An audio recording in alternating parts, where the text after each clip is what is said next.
প্রথমেই ক্লিক করতে হবে ফরম্যাটিং অপশনসে। সঙ্গে যে টুলবারটা খুলে যাবে, একটু উইন্ডোটা বড় করে নিই তাহলে সবকটা টুল একসাথে দেখা যাবে। এই টুলবারের মধ্যে সব ফরম্যাটিং অপশনস গুলো দেয়া রয়েছে। প্রথম যে option undo, for example undo করলে যে অ্যাকশনস গুলো আমি করেছি সেগুলো আবার আগের অবস্থায় ফিরে যাচ্ছে। আর তারপরের অপশনটাই রয়েছে রিডু। রিডু করলে ঠিক আনডুর উল্টো কাজটা হয়। আমি যে কাজগুলো আবার করেছিলাম সেগুলো আবার ফিরে আসছে। তো এগুলো নতুন করে বলার কিছু নেই। এই দুটো অপশন উইন্ডোজে সবাই সবসময় ইউজ করে থাকে। যদি আপনি টেক্সটের ফন্টের স্টাইল চেঞ্জ করতে চান, তাহলে আপনাকে চলে আসতে হবে এর পরের টুলে। এখানে বেশ কয়েক রকমের ফন্ট স্টাইল দেয়া রয়েছে। আপনি যেটা সিলেক্ট করবেন সেইটা এপ্লাই হবে। এখানে একটা কথা বলে রাখা ভালো, মনে রাখবেন যখনই আপনি টুলগুলোকে ইউজ করবেন, অবশ্যই টেক্সটটাকে আগে সিলেক্ট করে নেবেন। মনে রাখবেন আপনি যেটুকু টেক্সট সিলেক্ট করছেন সেটুকুর উপরই এপ্লাই হবে। যেমন আমি ফর এক্সাম্পল এখানে টেক্সট 1 টা সিলেক্ট করেছি। আর এরপরে আমি একটা অন্য ফন্ট স্টাইল এপ্লাই করতে চাইছি। কমিক সেন্স এমএস এপ্লাই হয়ে গেল।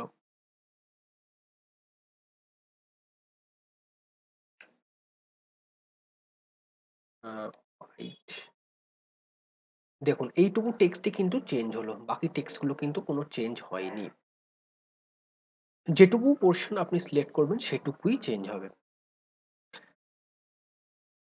এবার যদি টেক্সটের সাইজ চেঞ্জ করতে চান, টেক্সটের সাইজ চেঞ্জ করতে গেলে টেক্সটকে সিলেক্ট করে সাইজ টুলে ক্লিক করতে হবে। এখানেও 4 রকম সাইজ দেয়া আছে। লার্জ করলে লার্জ হচ্ছে, হিউজ করলে সবথেকে বড় সাইজ, স্মল সবথেকে ছোট, এইভাবে চেঞ্জ হতে থাকবে। টেক্সটকে বোল্ড করতে চাইলে টেক্সট সিলেক্ট করে বোল্ড টুলে ক্লিক করলে টেক্সটটা বোল্ড হয়ে যাবে। আপনি ইচ্ছে করলে একই টেক্সটের ওপর একাধিক ফরম্যাটিং অ্যাপ্লাই করতে পারেন। টেক্সট সিলেক্ট করে এটার উপর বোল্ড অলরেডি অ্যাপ্লাই করা আছে। আপনি চাইছেন এটারই টেক্সটের ফন্ট চেঞ্জ করবেন, আপনি করে দিলেন। ফন্টও চেঞ্জ হয়ে গেল। আপনি চাইছেন সাইজ বড় করবেন, তাও হয়ে গেল। এর পরের যে টুলটা রয়েছে ইটালিক। কোনো লেখাকে ইটালিক করতে চাইলে হয়ে গেল ইটালিক। এর পরের টুলটা আন্ডারলাইন। সিলেক্ট করে আন্ডারলাইনে ক্লিক করলেই সেই টেক্সটটা আন্ডারলাইন হয়ে যাবে। এর পরের যে টুলটা রয়েছে টেক্সট কালার। টেক্সটের কালার চেঞ্জ করার জন্য এখানে দুটো অপশন দেয়া আছে, একটা টেক্সটের কালার আর একটা ব্যাকগ্রাউন্ড কালার। নাম থেকেই বোঝা যাচ্ছে টেক্সট কালার মানে টেক্সটের কালারটা চেঞ্জ হবে, ব্যাকগ্রাউন্ড কালার মানে টেক্সটের যেটুকু ব্যাকগ্রাউন্ড সেটুকুর কালার চেঞ্জ হবে। ফর এক্সাম্পল আমি যদি এই টেক্সটটাকে সিলেক্ট করি, করে আমি এর টেক্সট কালার আমি করতে চাইছি ব্লু। শুধু টেক্সট কালার চেঞ্জ করেছি, টেক্সটের কালার শুধু ব্লু হয়ে গেছে, ব্যাকগ্রাউন্ড কিন্তু সাদাই আছে যেমন ছিল। আমি আরেকবার সিলেক্ট করে চাইছি শুধু টেক্সটের ব্যাকগ্রাউন্ডটা চেঞ্জ করতে, তখন আমি যাব ব্যাকগ্রাউন্ড কালারে আর আমি হলুদ করে দিলাম। এইবার দেখবেন যেটুকু পোর্শনে টেক্সটটা লেখা আছে সেটুকু পোর্শনের ব্যাকগ্রাউন্ডটাও কিন্তু যে কালার আপনি সিলেক্ট করছেন সেটা হয়ে যাবে। এরপরের টুল হলো অ্যালাইন টুল। আমরা সাধারণত যখন লিখি তখন পেজের বাঁদিক থেকে লেখা শুরু করি। অ্যালাইন অপশন দিয়ে আপনি টেক্সটের পজিশনটা পেজের কোথায় থাকবে সেটা ঠিক করতে পারেন, বাঁদিক, ডান দিক বা মাঝখানে। টেক্সট সিলেক্ট করে যদি অ্যালাইন রাইট করা হয় তাহলে টেক্সটটা পেজের ডান দিকে চলে আসবে। যদি অ্যালাইন সেন্টার করা হয় পেজের মাঝে চলে আসবে। যদি অ্যালাইন লেফট করা হয় তাহলে পেজের বাঁ দিকে চলে আসবে। আপনি এটা একাধিক টেক্সটের উপরও অ্যাপ্লাই করতে পারেন। মনে রাখবেন যতখানি আপনি সিলেক্ট করবেন ততটার ওপরই অ্যাপ্লাই হবে। অ্যালাইন রাইট পুরোটাই ডান দিকে চলে এলো, অ্যালাইন সেন্টার, অ্যালাইন লেফট। এর পরের অপশন হচ্ছে নাম্বারড লিস্ট। আমরা যখন কোনো তালিকা তৈরি করি, তখন যেভাবে আমরা লিখে থাকি, সেইভাবে লেখার জন্য নাম্বারড লিস্ট। সিলেক্ট করলাম, ক্লিক করে দিলাম। হয়ে গেল তালিকা।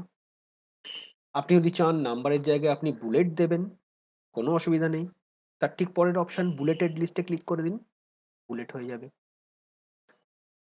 এর পরের যে অপশন দুটো রয়েছে, ইনডেন্ট মোর আর ইনডেন্ট লেস। এটা হচ্ছে খাতার যে মার্জিন থাকে আমরা যখন লিখি, সেই মার্জিনটা। ইনডেন্ট মোর মানে মার্জিনের গ্যাপ বাঁদিক থেকে বেশি দেয়া, ইনডেন্ট লেস মানে মার্জিন বাঁদিক থেকে কম দেওয়া। টেক্সট সিলেক্ট করলাম, ইনডেন্ট মোর করলাম, মার্জিন বাড়তে থাকছে। একইভাবে ইনডেন্ট লেস করলে মার্জিন কমতে থাকছে। আমি যদি অনেকটা টেক্সট সিলেক্ট করেও করি, ইনডেন্ট মোর, মার্জিন বাড়তে থাকছে, ইনডেন্ট লেস, মার্জিন কমতে থাকছে। এর পরের অপশন হলো কোট। যখন কোনো আমি লেখাকে কোটেশনের মধ্যে রাখতে চাই, সিলেক্ট করে কোট করলেই এখানে একটা এরকম সিম্বল আসবে। আন্ডু করে দিলাম, বুলেটেড লিস্টটাকেও আন্ডু করছি। আমরা অনেক সময় যদি আমরা ভুল কিছু লিখে থাকি, তাহলে লেখাটা কেটে পাশে আবার ঠিকটা লিখি। ঠিক একই রকম এফেক্ট এখানেও করা যায়। তার অপশনটা হচ্ছে স্ট্রাইক থ্রু অপশন। ভুল টেক্সটটা সিলেক্ট করলেন, স্ট্রাইক থ্রু এ ক্লিক করলাম। এরপরে সঠিক টেক্সটটা লেখার আগে আরেকবার স্ট্রাইক থ্রু এ ক্লিক করতে হবে, না হলে এখন স্ট্রাইক থ্রু অপশনটা সিলেক্ট হয়ে রয়েছে, মানে আমি যাই লিখবো সেটা স্ট্রাইক থ্রু স্টাইলেই লেখাটা হবে। এটাকে ক্লিক করলে অপশনটা দিয়ে চলে গেল। এবার আমি সঠিক লেখাটা লিখব।